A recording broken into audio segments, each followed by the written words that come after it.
Welcome in my YouTube channel. आज हम discuss करेंगे चट्टानों अर्थात रॉक्स के पार्ट 3 वीडियो का, और इसमें हम डिस्कस करेंगे अवसादी अर्थात परतदार सेलों के बारे में।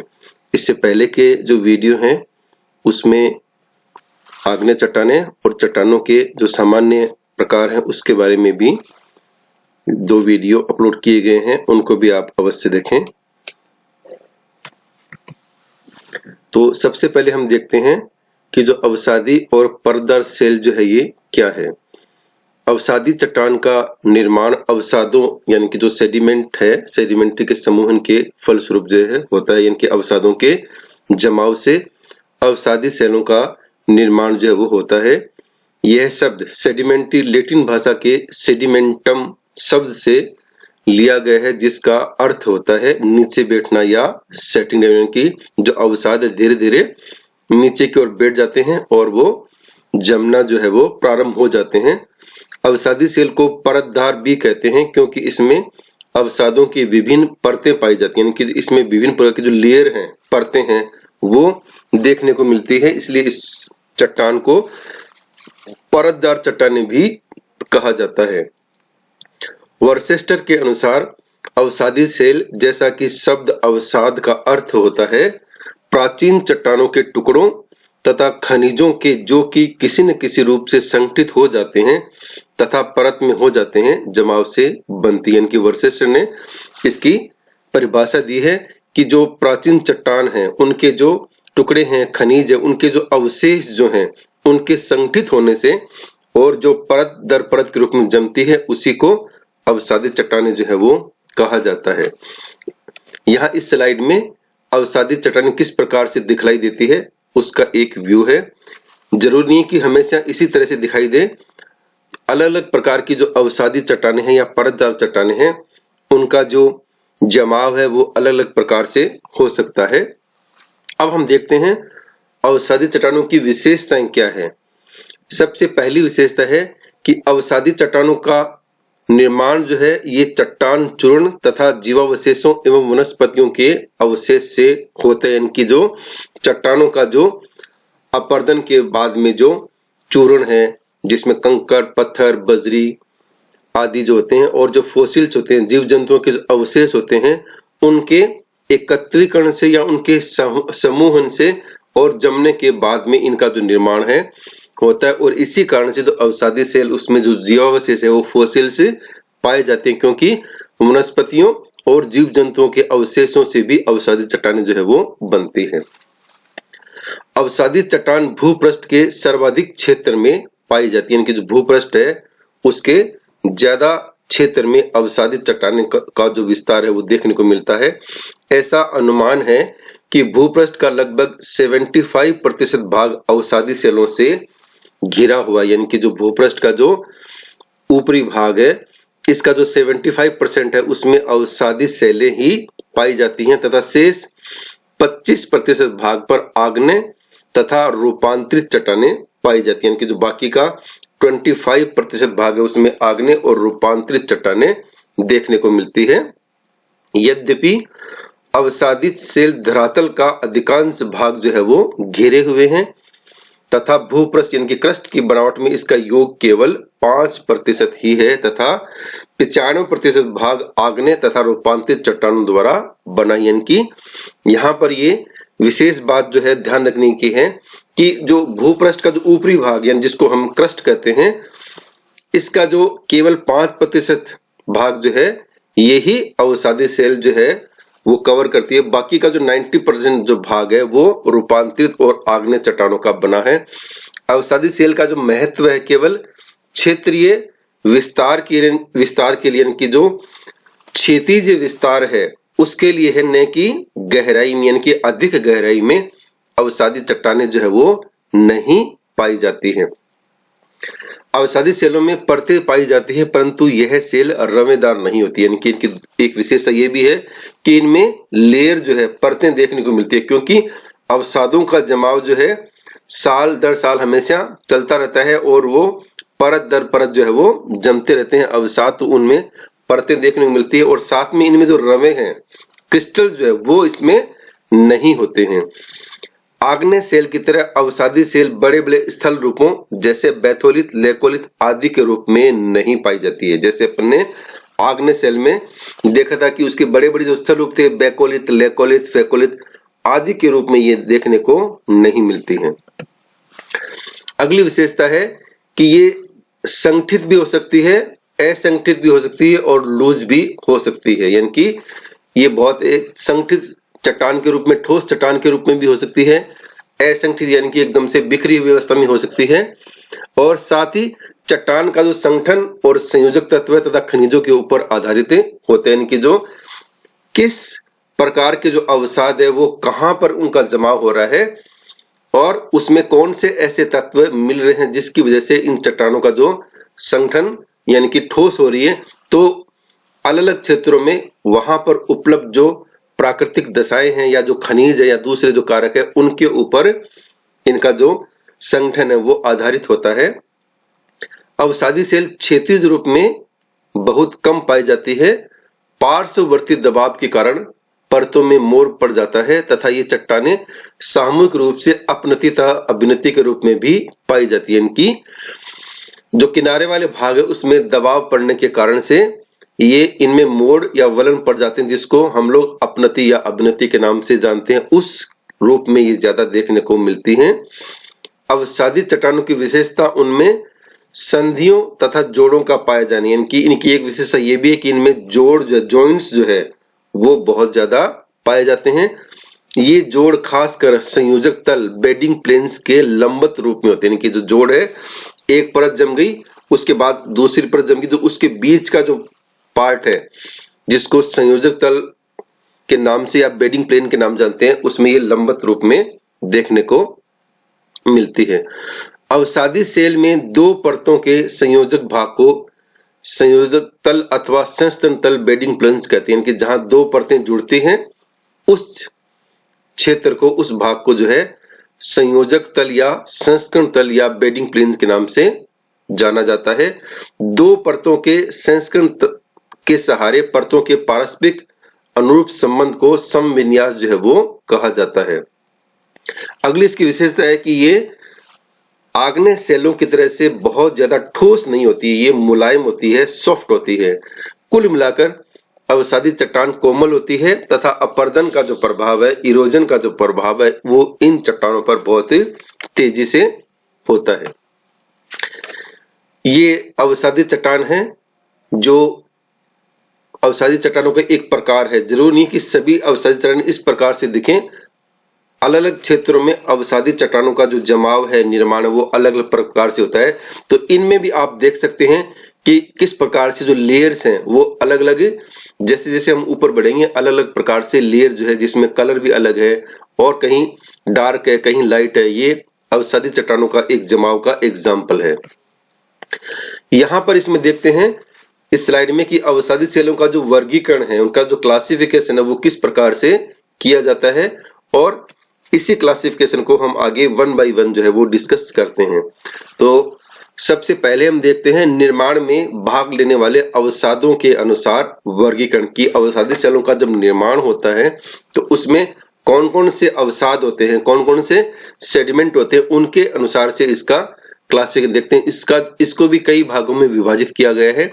तो पहला है यांत्रिक क्रियाओं द्वारा निर्मित अथवा चट्टान चूर्ण से निर्मित, यानी कि जो मैकेनिक फोर्स है उससे निर्मित चट्टानें हैं। इसमें बालू का पत्थर है, जल में निर्मित बालू का पत्थर है, कॉन्ग्लोमरेट अथवा गोलासम है, चीका मिट्टी है जिसको क्ले के नाम से जाना जाता है, सेल है और लोयस है। इसी प्रकार से इसी का दूसरा विभाजन है जैविक तत्वों से निर्मित सेल, यानी कि जिसमें ऑर्गेनिक जो तत्व है उनकी मात्रा ज्यादा होती है। इसमें पहला है चूने का पत्थर, कोयला, पीट। और तीसरा है रासायनिक तत्वों से निर्मित सेल, यानी कि जो केमिकल प्रोसेस से जो निर्मित होती है चट्टानें, उसमें खड़िया मिट्टी है, सेल खड़ी है, नमक की चट्टान है। और इसी में जो दूसरा इसका मेजर विभाजन है वो है अवसादी सेल के निर्माण में भाग लेने वाले कारकों के अनुसार वर्गीकरण के। इनके ऐसे कौन कौन से फैक्टर रहे हैं उनके अनुसार इनका वर्गीकरण। तो इसमें पहला है जलद सेल, और इसको भी 3 भागों में विभाजित किया गया है। सागर निर्मित तलछट सेल यानी कि मैराइन रॉक्स, झील में निर्मित तलछट सेल, और तीसरा है नदीकृत सेल यानी कि अलग अलग क्षेत्रों में, चाहे वो सागर हो या झील हो, नदी हो, तो उनमें जो अवसादी सेलों का निर्माण होगा वो अलग अलग प्रकार से होगा और उसी के अनुसार इसका जो विभाजन है, क्लासिफिकेशन है, वो किया गया है।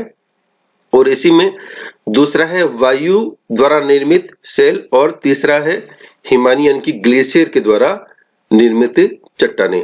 और इस स्लाइड में यहां हम देख सकते हैं कि जो सेडिमेंट्री रॉक्स हैं वो अलग अलग प्रकार से, किस प्रकार से उनका जमाव होता है और उस जमाव होने के बाद में कौन कौन से जो रॉक्स है वो हमें दिखाई देते हैं। केमिकल सेडिमेंट्री रॉक्स है, ऑर्गेनिक सेडिमेंट्री रॉक्स है, क्लास्टिक सेडिमेंट्री रॉक्स है, और ये इनके जो अलग अलग रूप है ये अलग अलग भागों में देखे जा सकते हैं।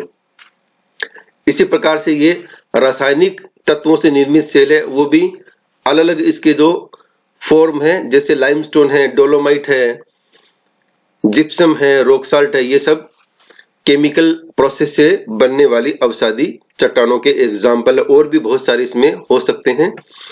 अब अगला विभाजन है रचना सामग्री के आधार पर वर्गीकरण। तो पहला है इसमें चट्टान चूर्ण से निर्मित, दूसरा है रासायनिक पदार्थों से निर्मित, और तीसरा है कार्बनिक तत्वों से निर्मित। अब हम इसी में देखते हैं कि सेल चूर्ण से निर्मित जो अवसादी चट्टानें हैं वो कौन कौन सी है। इस श्रेणी में चट्टानों में मुख्य हैं बालू का पत्थर, कॉन्ग्लोमरेट, सिल्ट, चिका मिट्टी तथा लोह, जिसका पहले भी अभी बताया है, उसी का आगे हम डिटेल में यहाँ पर अध्ययन करते हैं। तो सबसे पहला है बालू का पत्थर। बालू का पत्थर का निर्माण मुख्य रूप से बालू के जो कण हैं, बालू मिट्टी है उसके कणों के संगठन से होता है। बालू यानी कि जो रेत का निर्माण के शक्कर के महीन कणों की तरह बारीक कणों से के सम्मिश्रण से होता है, यानी कि जो रेत का जो निर्माण है उसमें जो बारीक कण है, जो चीनी होती है उसके हिसाब से उनके सम्मिश्रण से जो है इसका निर्माण होता है। जब रेत के कणों का समूहन एवं संगठन संयोजक पदार्थों द्वारा होता है तो बालू का पत्थर चट्टान का निर्माण जो है वो होता है। इनके लिए भी कोई न कोई संयोजक पदार्थ जो है वो होता है और उसके संपर्क में आने के बाद में बालू का जो पत्थर है उसका निर्माण होता है। यहाँ संयोजक पदार्थ से मतलब जैसे हम लोग देखते हैं कि सीमेंट है और बजरी है, लेकिन जब तक उसमें पानी नहीं मिलाया जाएगा तो वो ठोस नहीं होगी। तो सीमेंट और बजरी के लिए जो संयोजक पदार्थ है वो पानी हुआ। तो वैसे ही अलग अलग जो पदार्थ है उनके लिए संयोजक तल जो है, उनको जोड़ने वाले जो कारक है वो अलग अलग जो है वो हो सकते हैं। तो बालू का पत्थर के संयोजक पदार्थ है सिलिका, कैल्शियम, लोहे के ऑक्साइड तथा चिका।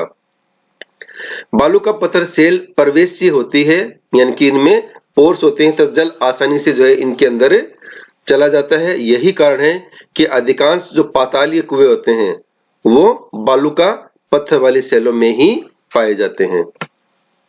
यहाँ पर ये जो बालू के जो आकार है, साइज है, वो बतलाए गए हैं कि किस प्रकार से जो अलग अलग जो कण हैं, छोटे हैं, बड़े हैं, मध्यम हैं, उनका जो साइज जो है वो अलग अलग प्रकार से देखने को मिलता है। इसी में दूसरा है कॉन्ग्लोमरेट। कॉन्ग्लोमरेट से तात्पर्य है कि रेत के साथ जो कंकड़ भी मिले होते हैं और चिकनाए हुए गोल आकार वाले पत्थर के टुकड़े को कंकड़ तथा पेबुल कहते हैं और इनका जो व्यास है वो 4 मिलीमीटर तक होता है। बड़े बड़े पत्थर और इनका जो व्यास है 256 मिलीमीटर होता है और इनके जो चिका है, क्ले है, इसके मिलने से जो ग्रेवल है उसका जो निर्माण है वो होता है। और इसी में जब कणों का संगठन क्वार्ट्ज खनिज द्वारा होता है तो जो ग्रेवल है वो कॉन्ग्लोमरेट में बदल जाता है। और जब कंकड़ गोल न होकर कोण वाले होते हैं तो उससे निर्मित सेल को ब्रेसिया जो है वो कहते हैं। यानी कि जो पदार्थ है और वो अलग अलग भागों में अलग अलग प्रकार से उनके संयोजक तल के साथ में जो मिलेंगे तो अलग अलग जो है वो रॉक्स का जो निर्माण है वो होगा। यहाँ पर ये कॉन्ग्लोमरेट देख सकते हैं कि उसका शेप और देखने में वो किस प्रकार का लगता है। तीसरा है चिक्का मिट्टी एवं सेल। चट्टान चूर्ण के बारीक कणों से चिक्का मिट्टी या चिक्का सेल का जो निर्माण है वो होता है। प्राय इस सेल का निर्माण जो है सागर, झील तथा बाढ़ के समय नदियों के किनारे पर होता है और ये बहुत ही वैसे इजीली दिखलाई जो है वो नहीं देती है। जब सेल के कणों का आकार 1:32 से 1:256 मिलीमीटर व्यास का होता है तो उसे सिल्ट कहते हैं। कि जब जो सेल है उसका जो आकार है वो 1:32 से 1:256 मिलीमीटर व्यास का होगा तो उसको सिल्ट कहेंगे। और जब इन्हीं कणों का व्यास 1:256 से 1:8192 मिलीमीटर होता है तो सेल को चिक्का या क्ले चट्टान जो है वो कहते हैं। यानी कि यहाँ इससे तात्पर्य है कि वो इतना बारीक, इतना महीन होगा कि वो हमें इजीली जो है वो दिखलाई नहीं देंगे। सिल्ट एवं चिका दोनों मुलायम पर अप्रवेशीय चट्टानें होती हैं। यानी कि इनमें पानी जो है इजीली प्रवेश जो है वो नहीं कर पाता है। क्ले चट्टान का निर्माण पूर्णतया काओलिन खनिज द्वारा होता है। यह सेल घुलनशील नहीं होती है, अतः रासायनिक अपक्षय का जो असर है इस पे आमतौर पे नहीं होता है। सिल्ट एवं क्ले के संगठित हो जाने पर सेल चट्टान का जो निर्माण है वो होता है। इनकी जो सिल्ट है और जो क्ले है ये आपस में संगठित होती है तो जो सेल है उसका निर्माण होता है। यहाँ पर ये हम देख सकते हैं स्लाइड में, ये सेल इस प्रकार से दिखलाई देती है और ये क्ले है। अब देखते हैं इसी का अगला जो विभाजन है, रासायनिक पदार्थों से निर्मित सेल।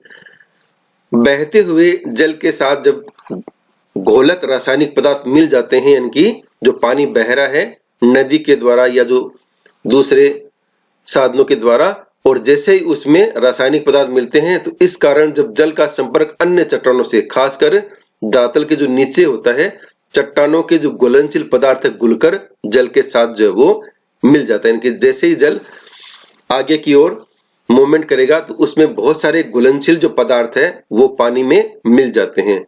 बाद में दबाव कम होने पर, जल वाष्प में परिवर्तित हो जाने पर अथवा जल के जो गति है उसमें कमी आने पर ये जो घुले हुए पदार्थ है ये नीचे बैठने लगते हैं और जमने लगते हैं। इस प्रकार रासायनिक परतदार सेल का निर्माण होता है, जैसे सेल खड़ी है, नमक की चट्टान है आदि इसके कुछ एग्जाम्पल हैं। अगला विभाजन है इसका कार्बनिक तत्वों से निर्मित सेल। जीव जंतुओं एवं वनस्पतियों के अवशेष भाग उपयुक्त स्थानों पर धीरे धीरे जमा होने लगते हैं। यानी कि जो जीव जंतु है या वनस्पतियां हैं उसके जो अवशेष भाग है धीरे धीरे स्थान पर जमने लगते हैं और आगे लंबे समय के बाद में ये संगठित एवं ठोस होकर चट्टान का रूप जो धारण जो है वो कर लेते हैं। और इन्हीं में चूने तथा कार्बन की मात्रा के आधार पर इनको 3 भागों में जो है वो विभाजित किया गया है। चूना प्रधान सेल, सिलिका प्रधान सेल और कार्बन प्रधान सेल। और यहाँ पर चूना प्रधान सेल से तात्पर्य है कि चूनेदार सेलों का जो निर्माण है वो कोई जलाशय यानी पोंड है, झील है और सागर महासागर है में उन जीवों के अस्थि पंजर तथा वनस्पतियों के अवशेष भाग से होता है जिसमें चूने की जो प्रधानता है वो ज्यादा होती है। जब चट्टान में मैग्नीशियम एवं कैल्शियम दोनों के कार्बोनेट होते हैं तो उसे डोलोमाइट जो है वो कहते हैं। इसी में अगला है सिलिका प्रधान सेल। जब चट्टान में सिलिका की मात्रा अधिक होती है तो उसे सिलिका प्रधान सेल जो है वो चट्टान कहा जाता है। इसका निर्माण जो है रेडियोलेरिया एवं स्पंज नामक जो जीव है तथा डाइटम जो वनस्पति पौधे हैं के अवशिष्ट भाग के संगठन होने से होता है। गेसर के जल से जमा किया गया गेसाइड सिलिका का ही एक एग्जाम्पल है। और इसी में तीसरा है कार्बन प्रधान सेल।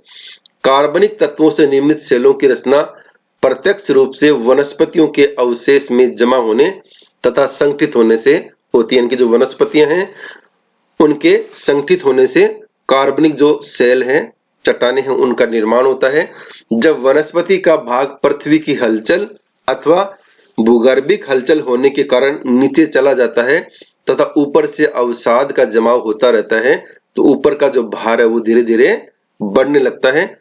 इस प्रकार अधिक दबाव तथा नीचे के अधिक ताप के कारण वनस्पति का जो रूप है वो चेंज हो जाता है, बदल जाता है एवं संगठन के बाद में ठोस चट्टान का जो रूप है वो धारण कर लेता है। इसमें मुख्य रूप से पिट है, लिग्नाइट है, बिटुमिन्स है एवं एंथ्रेसाइट जो कोयला है वो मुख्य रूप से इसके अंतर्गत ही आते हैं।